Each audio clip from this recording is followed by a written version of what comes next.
equipo não que falta, truck não que falta. Agora que não turhende sa, agora que não truck El Martin den storingsdienst. Storingsdienst de San Nicolás está morto. Que me que passa, botin truck só de storingsdienst, que tem de cover full Aruba.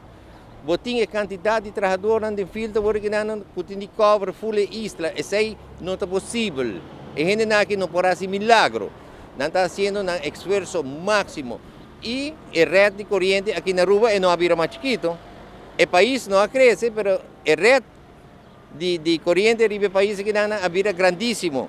Bueno, por si exercer trabalho aqui começa uma quantidade de trabalhadores que eu tinha na AN 98.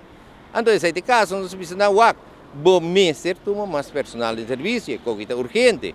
Mas o bom, personal não vai tomar o que não, botin de vai sim não é trabalho também, para não poder fazer trabalho e riba não de pali luz na aqui na alto nem não é nada fácil.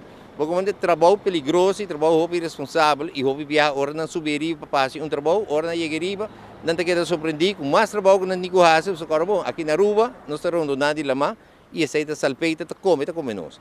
Então, essa aí nos explica a gerência de NV Elmar Awe, já San Nicolás, mestre reviva San Nicolás back também, a oficina de Almana San Nicolás, mestre bem oficina, storingsdienst, mestre reativar, mestre bem com mais equipo, falta equipo. Como que em vez de você buscar auto de luxo, em vez de você viajar cada vez, zorg para botar equipo em place para gente que exercer o trabalho maneira deve ser.